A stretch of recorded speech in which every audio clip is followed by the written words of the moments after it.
Abiotic components की बात करेंगे। आपको पता है इकोलॉजी में एबायोटिक कंपोनेंट्स का भी बहुत ही इम्पॉर्टेंट रोल है। तो हम लोग ने बायोटिक कंपोनेंट्स की बात विस्तार में कर ली है और अब हमें एबायोटिक कंपोनेंट और उनके जो इन्फ्लुएंसेस हैं उनके बारे में देखना है, क्योंकि आपको पता है ये एबायोटिक कंपोनेंट्स ही कई बार लिमिटिंग कंपोनेंट्स साबित होते हैं, एक लिमिटिंग फैक्टर साबित होते हैं किसी बायोटिक वर्ल्ड के लिए। तो देखते हैं कि इनका क्या इम्पैक्ट है बायोटिक वर्ल्ड पे।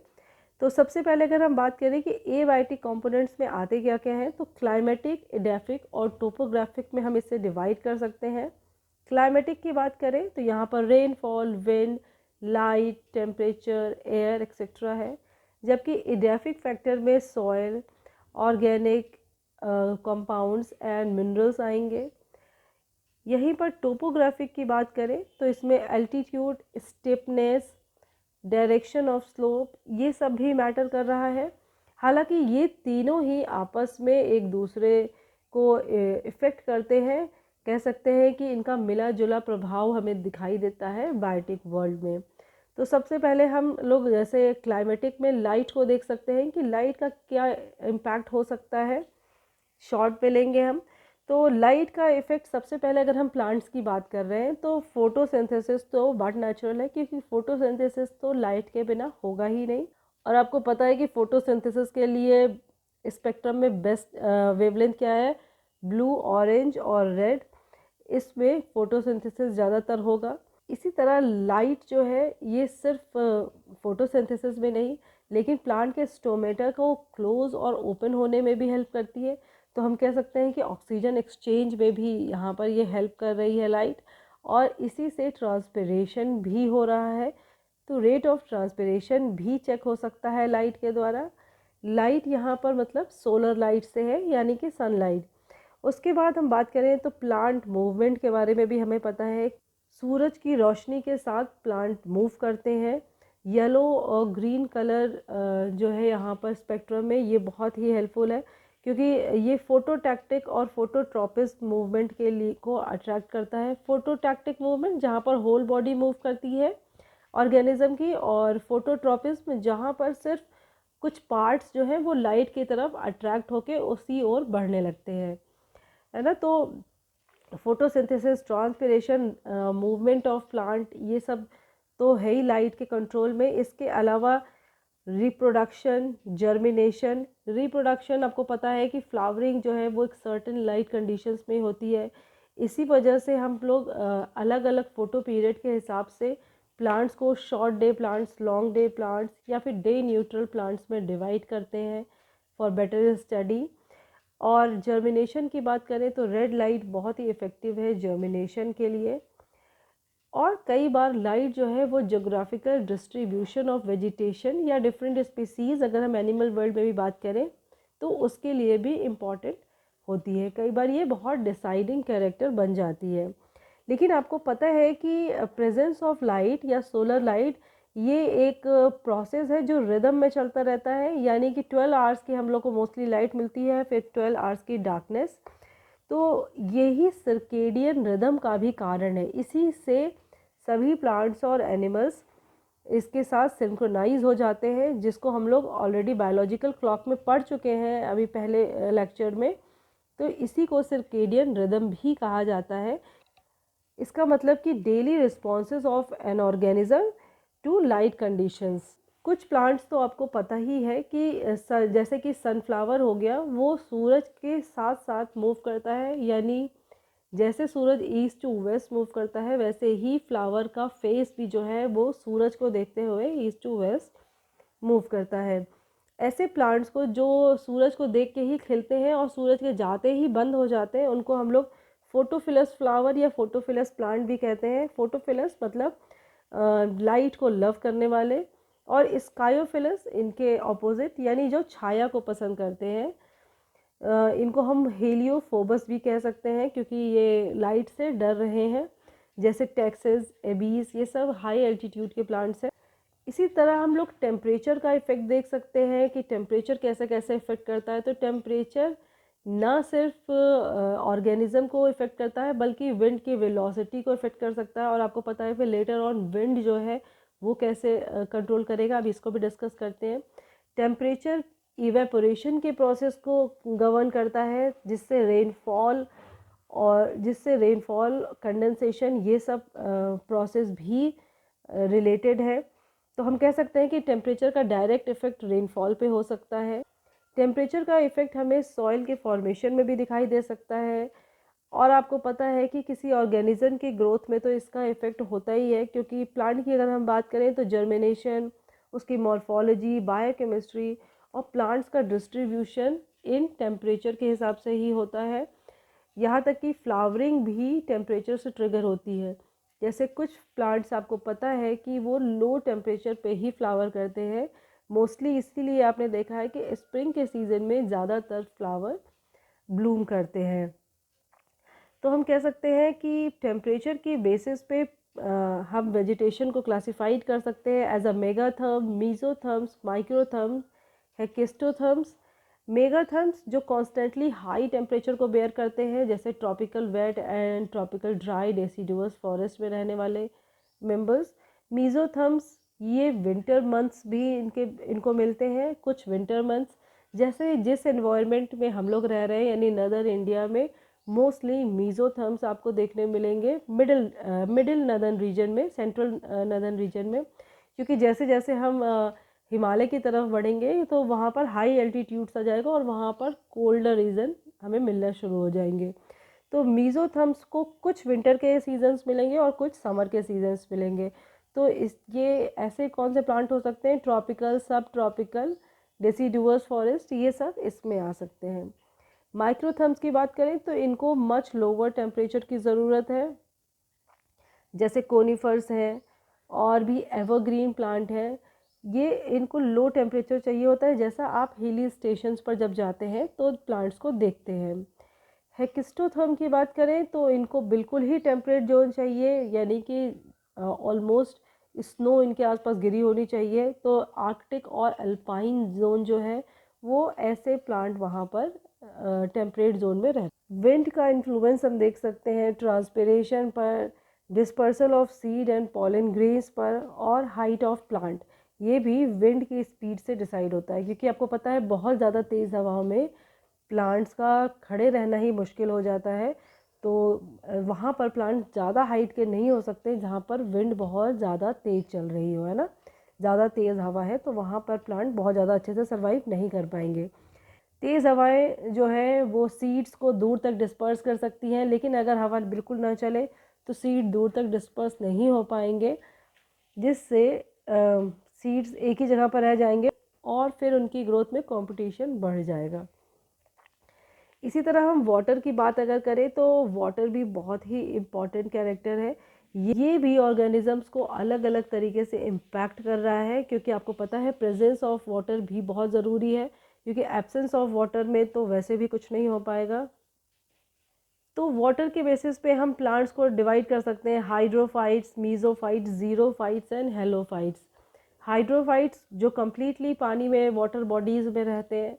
मीजोफाइट्स ऐसे प्लांट्स हैं जिनको पानी की ज़रूरत कम है, यानी वो लैंड पे रहते हैं पर उनको डेली इरिगेशन के लिए पानी चाहिए और यहाँ पर नॉर्मल रेनफॉल होती रहती है, तो ये सर्वाइव ईजिली कर सकते हैं। उसके बाद ज़ीरोफाइट्स की बात करें तो ये मोस्टली डेजर्ट प्लांट है, यहाँ पर पानी की स्कैरसिटी है, बहुत ही कम वाटर है, तो यहाँ पर रहने वाले प्लांट्स जो है उनको हम ज़ीरोफाइट्स कहते हैं। इसी तरह हेलोफाइट्स ये नमक वाले प्लेस पे रहते हैं, यानी इनके सॉइल या वाटर जहाँ पर भी ये प्रेजेंट है वहाँ पर इसमें नमक की मात्रा ज़्यादा है।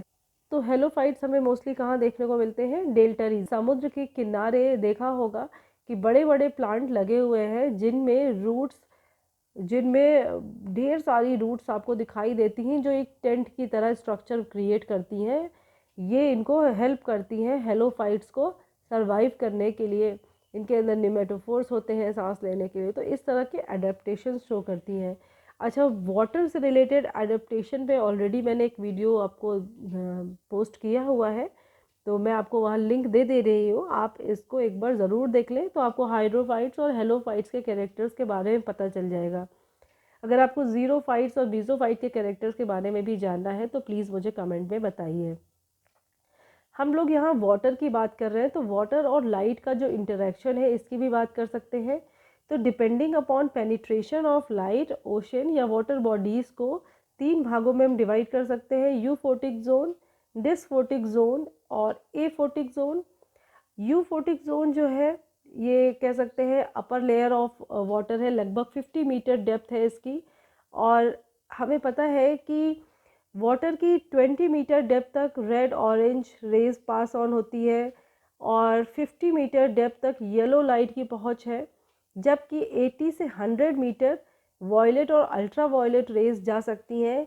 और 200 मीटर की अगर हम बात करें डेप्थनेस की, तो यहाँ पर कोई लाइट नहीं जाती, यही वो एफोटिक जोन है। तो बीच का सारा डिसफोटिक जोन हुआ और बिलो 200 मीटर ये एफोटिक जोन हुआ, जहाँ पर कोई लाइट नहीं पहुँचती है। यहाँ लाइट नहीं पहुँचती है तो यहाँ पर वेजिटेशन भी सरवाइव नहीं कर पाएंगे, सिर्फ कीमोसिंथेटिक ऑर्गेनिज्म ही यहाँ रह सकते हैं, फोटोसिंथेटिक तो यहाँ पर नहीं रह पाएंगे। और आपको पता है इसीलिए जो समुद्र में बहुत नीचे ऑर्गेनिज्म पाए जाते हैं वो उनके अंदर कई बार आँखें नहीं होती हैं, उनके अंदर लाइट रिसेप्टिव मटेरियल नहीं है क्योंकि उनको कभी लाइट मिली ही नहीं। अब हम लोग इस स्टीपनेस की बात करें या एल्टीट्यूड की बात करें, तो एल्टीट्यूड के बेसिस पे हम देख सकते हैं कि यहाँ पे वेजिटेशन कैसे चेंज हो रही है। जैसे ट्रॉपिकल रेन फॉरेस्ट, उसके ऊपर थोड़ा और जाएं तो ग्रासलैंड और desert, then deciduous forest, coniferous forest, यानी कि यहाँ से हम कह सकते हैं कि टेम्परेट रीजन शुरू हो रहा है, फिर टुंड्रा और देन स्नो। टुंड्रा और स्नो कैप्ड एरिया में तो कोई वेजिटेशन ही नहीं होगी, टुंड्रा रीजन में कुछ वेजिटेशन देखने को मिल सकती हैं जो हेक्स्टोथर्म्स होंगी। तो यहाँ एक दूसरे से किसी ना किसी तरीके से ये इंटरैक्ट कर रहे हैं और यही हम कह रहे हैं कि इन्वायरमेंट का अपने आप में भी एक रोल है, अपने आप में भी एक दूसरे को इन्फ्लुएंस कर रहे हैं और फिर इनका मिला जुला इन्फ्लुएंस जो है वो ऑर्गेनिजम्स पे भी हो रहा है। तो टेम्परेचर का प्लांट और एनिमल बॉडी पे क्या इफ़ेक्ट होता है, इसके लिए ऑलरेडी कई रूल्स हैं जिसको हम लोग अलग से एक वीडियो में डिस्कस कर लेंगे। अभी हम डिस्कस कर लेते हैं कि एबायोटिक फैक्टर्स जो है ये लिमिटिंग फैक्टर्स कब बन जाते हैं। तो आपने इतना समझ लिया है कि इनका रोल क्या है, तो आपको पता है अगर इसमें से हम एक भी चीज़ एलिमिनेट कर दें, जैसे अगर हम लाइट हटा दें, तो प्लांट का सर्वाइवल तो बहुत ही मुश्किल है, क्योंकि सारे ही प्लांट ऑटोट्रॉपिक है, उनको अपनी लाइफ को कंप्लीट करने के लिए फोटोसिंथेसिस करनी ही करनी है। और अगर हम फोटोसिंथेसिस के प्रोसेस को भी नज़रअंदाज कर दें तो भी आपने देख लिया कि सीड जर्मिनेशन के लिए, फ्लावरिंग के लिए, हर चीज़ के लिए ये लाइट पर डिपेंडेंट है। तो इस तरीके से प्लांट पूरी तरह से सरवाइव नहीं कर पाएंगे। तो सिर्फ एक सूरज को हटाने से ही हमारे यहाँ क्या हो सकता है, कोई भी वेजिटेशन ग्रो नहीं करेगी। सेम चीज़ हम टेम्परेचर के लिए कह सकते हैं, विंड के लिए कह सकते हैं, रेनफॉल के लिए कह सकते हैं, सॉइल के लिए भी कह सकते हैं। तो हर चीज़ एक दूसरे से कनेक्टेड है। तो प्रिंसिपल ऑफ लिमिटिंग फैक्टर्स को हम इस तरह से डिस्क्राइब कर सकते हैं कि any factor that tends to slow down the potential growth of an ecosystem is called limiting factor. इसका मतलब है किसी भी इकोसिस्टम को, उसकी किसी भी इकोसिस्टम की ग्रोथ को जो भी फैक्टर स्लो डाउन कर सकता है ना, उसी को हम लोग लिमिटिंग फैक्टर कह रहे हैं। लिमिटिंग फैक्टर्स को समझने के लिए हम लोग लीबिग्स लॉ ऑफ मिनिमम देख लेते हैं। तो लीबिग जब इनऑर्गेनिक फर्टिलाइजर्स पर काम कर रहे थे, तब इन्होंने पाया कि क्रॉप प्लांट्स को कुछ सर्टेन ऐसे मिनरल्स हैं जो बहुत छोटी अमाउंट में चाहिए होते हैं, लेकिन अगर वो छोटी अमाउंट में भी ना मिले तो प्लांट को बहुत ज़्यादा नुकसान होता है और उसमें एबनॉर्मल ग्रोथ तक रिपोर्ट की गई है। इसी चीज़ को लिबिक ने रिपोर्ट की कि ये जो मिनरल या न्यूट्रिएंट है ये बहुत ही इम्पॉर्टेंट इन्वायरमेंटल फैक्टर है, और अगर ये अपने क्रिटिकल मिनिमम से भी नीचे हो जाए, है ना, डिप्लीट हो जाए, तो ऑर्गेनिज्म या तो ग्रो नहीं कर पाएगा, आइदर फेल्स टू ग्रो, और एबनॉर्मल ग्रोथ होगी। इसी को हम लोग कहते हैं। और लेकिन अगर ये मिनिमम अमाउंट को दोबारा से रीस्टोर कर दिया जाए तो पॉसिबिलिटी क्या है कि फिर से ग्रोथ रीस्टोर हो जाएगी। इसी को लीबिग्स लॉ ऑफ मिनिमम कहा जाता है। शेलफोर्ड ने बताया कि सिर्फ मिनिमम क्वांटिटी ही नहीं लेकिन मैक्सिमम क्वांटिटी भी घातक हो सकती है किसी भी प्लांट या ऑर्गेनिज्म के ग्रोथ के लिए, जिसको उन्होंने टॉलरेंस का लॉ कहा। तो हम लोग इसको शेलफोर्ड्स लॉ ऑफ टॉलरेंस के नाम से जानते हैं। तो वो कहते हैं कि कोई भी फैक्टर अपने लोवेस्ट और अपने हाईएस्ट दोनों ही स्टेज में प्लांट या किसी भी ऑर्गेनिज्म को स्ट्रेस प्रोवाइड करता है, और ऐसे में उनका ग्रो करना बहुत ही मुश्किल है, या तो वो ग्रो ही नहीं करेंगे या फिर एबनॉर्मेलिटी रिपोर्ट होगी। तो इसको हम एक ग्राफ से समझ लेते हैं। यहाँ पर एक्स एक्सिस पर इन्वायरमेंटल फैक्टर टेम्परेचर लिया गया है और वाई एक्सिस पे population size of any organism population size को लिया गया है। तो हम ये देख रहे हैं कि ये जो कर्व है बीच में इसमें एक पीक दिखाई दे रही है और फिर से दोबारा डाउनफॉल हो रहा है। तो जहाँ पर हमें पीक दिखाई दे रही है इसको हम कह सकते हैं ऑप्टिमम रेंज। इसका मतलब यहाँ पर पॉपुलेशन साइज सबसे ज़्यादा बढ़ी हुई दिखाई दे रही है। तो यहाँ पर अबंडेंस ऑफ ऑर्गेनिज्म है, यहाँ सबसे ज़्यादा ऑर्गेनिज्म ग्रो कर रहे हैं, तो सर्वाइव कर रहे हैं, तो इसको हम लोग कहेंगे ऑप्टिमम रेंज। अब इस ऑप्टिमम रेंज से अगर हम पीछे की ओर चले यानी ज़ीरो की तरफ बढ़ें तो हम देख रहे हैं कि कैसे एक डिक्लाइन दिखाई दे रहा है। तो ये जो डिक्लाइन है और धीरे धीरे जाके ज़ीरो के पास ये बिल्कुल मिनिमम होता जा रहा है। तो हम कह सकते हैं कि जहाँ तक इसका declination just before flat line, जो इसका डिक्लिनेशन है ये एक स्ट्रेस जोन है और यही हम कह सकते हैं कि लोअर लिमिट ऑफ टॉलरेंस है। इसके बाद वो ऑर्गेनिज्म कुछ टॉलरेट नहीं कर सकता है तो उसकी ग्रोथ भी नहीं होगी। इसीलिए जोन ऑफ इनटॉलरेंस में हम देख सकते हैं कि कोई ऑर्गेनिज्म नहीं है, जबकि स्ट्रेस जोन में फिर भी फ्यू ऑर्गेनिजम्स हैं। सेम चीज़ हमने देखी हाई, जब टेम्परेचर को हाई किया गया हायर लिमिट पर, बिल्कुल सेम चीज़ आ गई। यहाँ पर भी स्ट्रेस जोन है और यहाँ पर भी कुछ ऑर्गेनिज्म सर्वाइव कर रहे हैं, जबकि अपर लिमिट ऑफ टॉलरेंस को क्रॉस करते ही कोई ऑर्गेनिज्म सर्वाइव नहीं कर रहा है। यानी कि हर ऑर्गेनिज्म में एक टॉलरेंस की हद होती है, यानी कि वो कुछ हद तक तो चीज़ों को टॉलरेट कर सकते हैं, उससे ज़्यादा नहीं।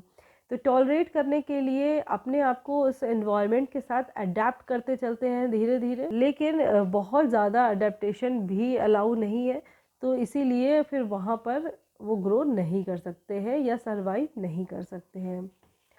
सो this is all about principles of limiting factors and influences of abiotic factors. नए वीडियो में हम नए टॉपिक के साथ मिलेंगे। Till then take care, bye bye.